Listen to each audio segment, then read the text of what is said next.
you know, or whatever. So it's just that level of celebrity that he had was just strange, and I just always found it so strange that I guess, you know, he died, right? He died the day before his birthday, you know, and 49 is relatively young. Well, right, that is relatively young. But then again, you know, like he's living the best of lives. I well, mean, he was born the day before Pearl Harbor, which is a bad omen to begin with. But.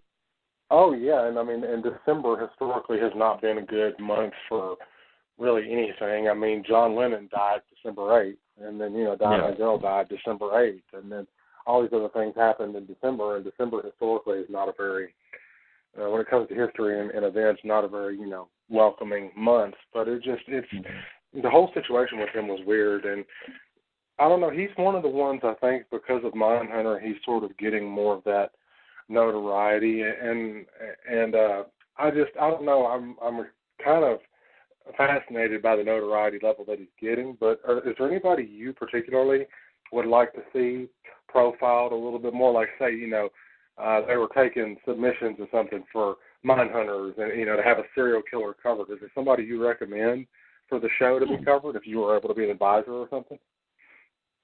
I don't. They didn't really touch on Ted Bundy at all. I know that. I don't think they did, unless it was another season or something. But I don't think they touched on Ted Bundy.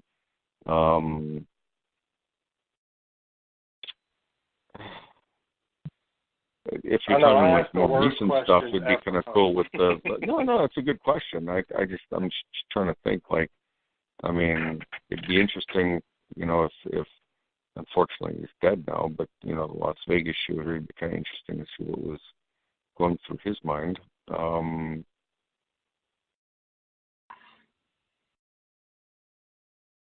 don't know. That's really a good question. Personally, I thought, because I guess I have some sort of, not really an obsession, but I'm fascinated with the guy himself, is I really would like to see Andre Chikatilo covered, on something, because he's one that doesn't really get a whole lot of credit. That and the fact that he was executed by firing squad. How fucking crazy is that? Oh, yeah, well, that's true. That is cool. That is cool that he was executed by firing squad, because he requested that. Yeah, I mean, that's pretty awesome in a way. I mean, that's kind of manly way to go when you think about it. Yeah, true. Other than being blown up, I just want to be blown up. You just blow me up. I mean, and there's so many other ones. I talked about Dennis Nilsson earlier. He's not really covered all that much. And then I'd like to see one on Bashram. Bashram was from India, and he's actually probably one of the world's most unknown, prolific, killers, serial killers, because they have pretty much attributed 931 victims to him, and all he did was strangle them with a red sash. So that's a lot of strangling. Well, it is a lot of strangling, but we're talking, right around, the turn of where the Dark Ages would be. We're talking in India, right about the 1200s, 1300s. So you come in contact with a lot of people, and to be able to use that same exact weapon, red sash, and strangling people, not 931 victims, I don't think that there's any killer that I'm aware of that has that many. I mean, now they find a dead hooker, and they just give it to Ridgway. They don't even bother, trying to even look. They're just like, oh, Ridgway probably did it, So he's probably the only one on stateside, that I'm aware of with a body count like that. Right. Yeah, interesting. Ray, since, obviously we talked about Speck tonight, but I wanted to give you one last thing to throw out there. What have you been up to lately? I know you always got the Grimes sisters situation going. Yeah, that's always going on. I've got my White City tours going on this summer, so I do free tours of the Columbian Exposition, the site where it happened, every Saturday. So I do that. I do them free because Olmsted, who designed Jackson Park, or South Park at the time, wanted everything to be free and democratic in the park, so I thought it would be bad karma to charge for it. And it's kind of nice because you get all different sorts of people. We had about 30 people on the last tour. But that's going on. I'm working on a couple different books, one on the Whitechapel Club, which is kind of an obscure, macabre, fun-loving group of newspapermen and kind of a bohemian mix of different members in the late 1800s. So working on that. Still trying to get together with a co-author to do one on the Chicago freak shows, which is kind of very specific, but Chicago's part in the whole sideshow freak show kind of circuit, and then of course working on a project that I can't really, like I said before, I can't really say too much until it's actually finished. But it's looking to be pretty good. I mean, I hate to be very generic about it, but you guys will be the first to know about it when it actually comes out. So, but can't really plug something that I can't plug. Not yet. Well, obviously. But you can plug other things, so feel free. Oh, yeah. Obviously. So I mean, anything. People want to get a hold of me or anything like that. The easiest is just to go to historycop.com. Pretty easy, historycop.com. And there's links to all the other websites that I'm involved in, my history blog, and so that's what's going on. How's the Great Chicago Fire book doing? Pretty good. It's one of the few hardcover Arcadia books out there, so we've gotten pretty good feedback on it. And those images are just amazing too. I mean, the images are great, but the thing is that it's also, instead of just a quick blurb, I mean, the kind of way we looked at it was we're going to try to use these captions in the photos to the most extent that we can, and actually do some research into what was actually in the photo, not just these are ruins at the corner of such and such. You could do that all day long. But which businesses are there? What do they do? What sort of significance? That sort of thing. So there's a lot of research to do, like what was in the location, and trying to figure out what used to be on the spot that was then, kind of broke down the rubble, and then talking about the multitude of different fires that had happened the same night, which it defies coincidence. So yeah, so that was a lot of fun. It was about a year and a half to do the research, but. A lot of fun. My co-author, John Boda, who's also a big history buff and a musician. So. Yeah, and Chicago has an abundance of it. I make fun because of all the crazy things that have happened there, but, when you look at the amount of people, size of the city, things like that, I guess it's inevitable in its own way. Sure. But, yeah, real colorful, real fun to look into. So I always appreciate you guys give me a call and stuff. So.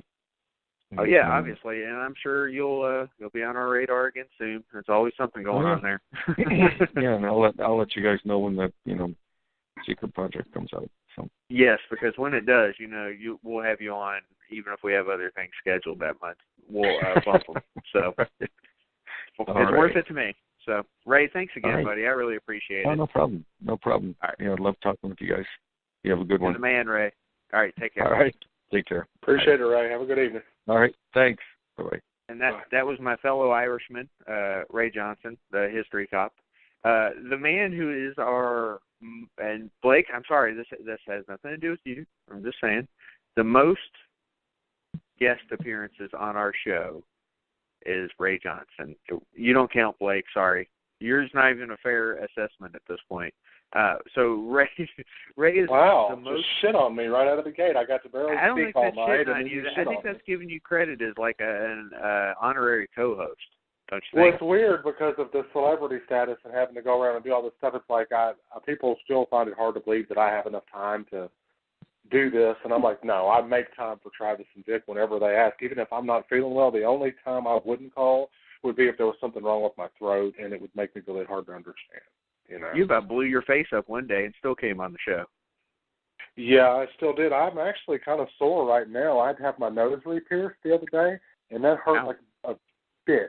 And so it's been giving me some trouble and bleeding a little bit, but it seems to be better now, but I still managed to call in and participate. The reason I was silent during some of that interview with Selzer, I wish I could have wished him farewell, was Mick called me. Or asked me to call it. So, yeah, about something, with this book, because we don't rest. We're not going to rest until it's done. It's been months now, so. Well, a Mick throwback. Okay, when we had Mick last on the show, obviously, who else did we have with him? Bill Forsh, my good buddy. That's Bill right. Forsh. And there's a Lost Boys connection there. Odd thing, Horror Hound just announced Kiefer Sutherland.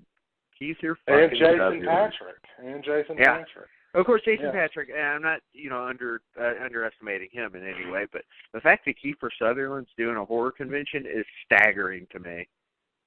Well, I think it's going to put asses in the seats. And you know something else that's funny about Jason Patrick being cast is because his father was very famous in a very famous horror film. He was Father Karras in The Exorcist, the younger great father. So I think that's pretty wild, that happened. By the way, speaking of weird appearances, Adrienne King was somewhere, and I want to say it was in Kansas City. Kevin Bacon. Kevin Bacon. How cool is that, Yeah, she was at some casino in, northern Kansas City. Yeah, the Bacon brothers were playing. He and his brothers, yeah. I fucking wish I was there. I'd love to add Kevin Bacon to my Friday the 13th mini. Vic, did you ever see that picture that Adrienne put up? Yep, I saw it. Well, Blake told us where his horror adventures had taken him with his pierced nose and all, because that sounds kind of horrific to me as far as having to have that re-pierced. I have exactly 0 piercings, unless you count scars, but I do have 1 tattoo. Where have your guys' horror adventures taken you? Vic, I'm starting with you because you've been silent, Vic, on the show, as usual. My horror adventures have taken me to work a lot. I got promoted, though, so I guess it was worth it. Congratulations. Yes, I'm fucking happy for you, Vic. It's long overdue. I know it's not long overdue in terms of quality. It's just one of those things where you had to fucking wait and wait. Hey, and wait. more money for more conventions, right? And more tattoos. Hell yeah. More tattoos, more conventions, yes. Yeah, Well, instead of saying where your horror adventures have taken you, we talked about it a few minutes ago before the show. Where are your horror adventures going to take you? Because I think we're going to the same place. And I don't think we are. Now. Well, yes, they're definitely taking me there. But I have a big meeting in Orlando, at the end of September. So I'm actually going to make my first appearance at Halloween Horror Nights, it seems. Wow. Vic, are you planning on doing one day? Is that what you're thinking? I know you don't have the plan locked in. I'm going to do the Saturday before my meetings, I think is what it's going to be. All right, man. We just plan to be there all night. There's no better way to do it. That'll put a good pep in the step, That'd be that's a good reason to go. Besides you're going for work, but you're going to have a little bit of time to play while you're there. That's always good because all work and no play makes Vic a dull boy, right? So. It does. And they're giving us the super discount on the hotels for a couple of days, either before or after the meeting. So I'm getting a Disney resort for $100. So can't beat that. Oh can't wait to find out which one you think you have. Do what? I was talking to my wife earlier about you having a Disney resort. She was thinking it's like Key West something or other, because a lot of businesses stay there. So we'll see. Well, you guys are taking all the trips. I got a few trips to announce myself. You guys, I'm jealous. It should be fun. I'm excited about it. Yeah. Oh. Man, I wish I could tell you guys where my horror adventures have taken me, but I don't really have anything. I saw a non-horror movie at the theaters this week. I saw Skyscraper yesterday. It wasn't bad. Pretty good for you, though. Huh? I said it sounded like it was horror to you, Mr. Scared of Heights. Oh, yeah. Yeah, the scariest shit to me in the world is heights, probably. And this movie had plenty of those moments where I'm just, freaking out. There's a moment like that in Infinity War, too, with Spider-Man fucking in space freaked me out.